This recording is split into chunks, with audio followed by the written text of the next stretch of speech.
กองผสมเปิดกวงโคกคณะบริหารงานผักเมืองไซจำพรแขวงบริคำไซครั้งที่5สมัยที่4ได้ไขขึ้นในท้ายอาทิตย์แล้วนี้อยู่ที่ห้องประชุมใหญ่เบอร์1ของสำนักงานห้องว่าการเมืองด้วยภายใต้การเป็นประธานของสหายไก่สวนจันทร์ศินากรรมการพรรคแขวงเลขาคณะบริหารงานพรรคเมืองหัวหน้าคณะสมาชิกสภาประชาชนแขวงประจำเขตเลือกตั้งเมืองไซจำพรมีประธานคณะประจำพรรคเมืองกรรมการพรรคเมืองประธานคณะกรรมการปกครองตาแสง3ตาแสงหัวหน้าห้องการหัวหน้าห้องการออมข้างเมืองเข้าร่วมอย่างพร้อมเพรียงในเวลากองประชุมสหายซอยมณีจันเน่งเปา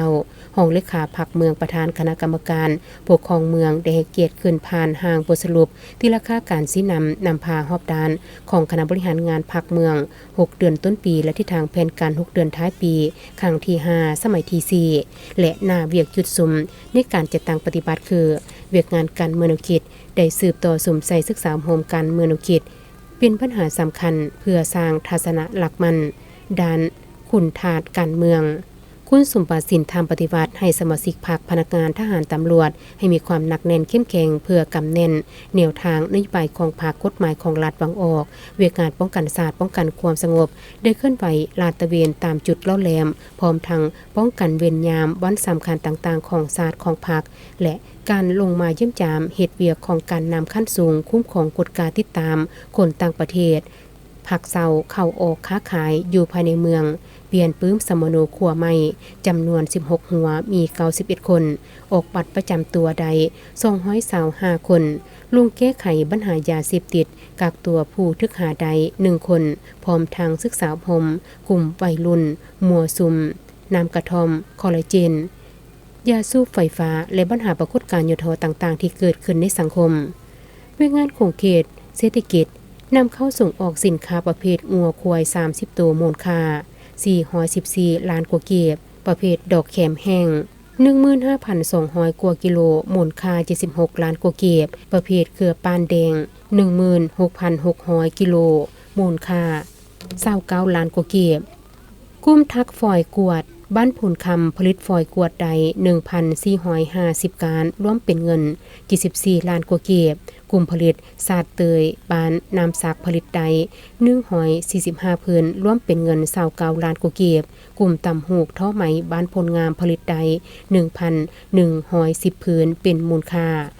333ล้านกว่าเก็บกลุ่มการผลิตซีนแสบ3ตะเสงหยดน้ำซีนแห้ง37กิโล16ล้านกว่าเก็บมั่มงัว47กิโลมูลค่า18ล้านกว่าเก็บอั่วเครื่อง124กิโลมูลค่า18ล้านกว่าเก็บการลงทุนของรัฐขั้นเมืองคุ้มครองมี19โครงการมีมูลค่าทั้งหมด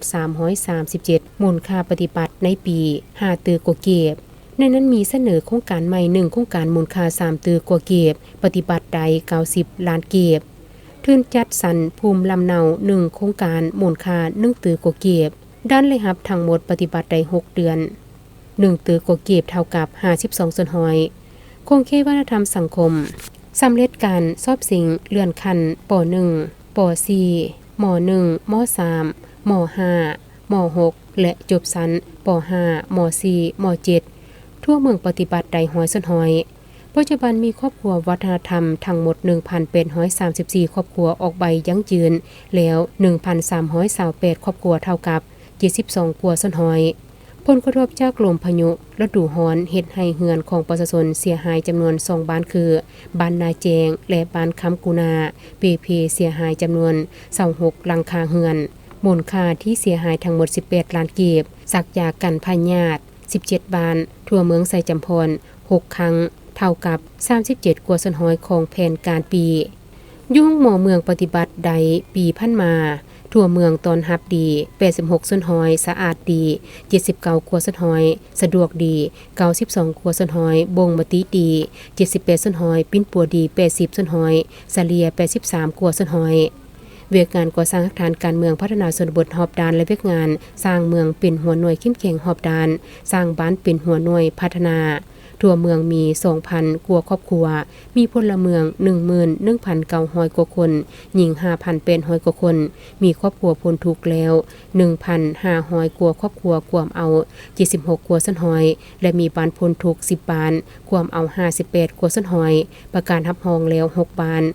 นที่บรรลุมาตรฐานบ้านพ้นทุกข์มี4บ้านมีครอบครัวพัฒนาแล้ว 1,200 กว่าครอบครัวกวมเอา61 กว่าซั้นหอยและมีบ้านพัฒนาแล้ว2บ้านกวม11 กว่าซั้นหอยเจริญประดาสหายในคณะพักเมืองก็ได้ผัดเปลี่ยนกันขึ้นเสนอรายงานแลกเปลี่ยนคำคิดคำเห็นในโครงเขตเวกงานของตนรับผิดชอบอย่างกงไปกงมาพร้อมทั้งเจาะเจมและชี้แจงอย่างละเอียดเพื่อซอกหาวิธีแก้ไขในพิธีคณะรับผิดชอบยังได้ขึ้นผ่านมาตรฐานและเงื่อนไขของประธานห้องประธานคณะกฎกาพักเมืองหลังจากนั้นคณะรับผิดชอบก็ได้แนะนำวิธีการลงคะแนนและยายบัตรทาบทามเพื่อทาบทามเอาห้องประธานกฎกาพักรัฐเพื่อบรรจุเข้าในคณะกฎกาพักองค์การกฎการัฐเมืองในตอนท้ายของประชุมสหายไก่สนจันทร์ศินา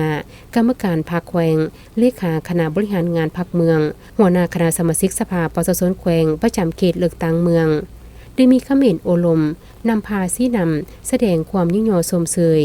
โตบดาคณะนำถูกภาคส่วนที่ได้พร้อมกันซุ่มสติปัญญาเข้าในการประกอบความเห็นเพื่อให้กองประชุมในครั้งนี้มีเนื้อในอันครบถ้วนสมบูรณ์และมีมากผลอันจบงาม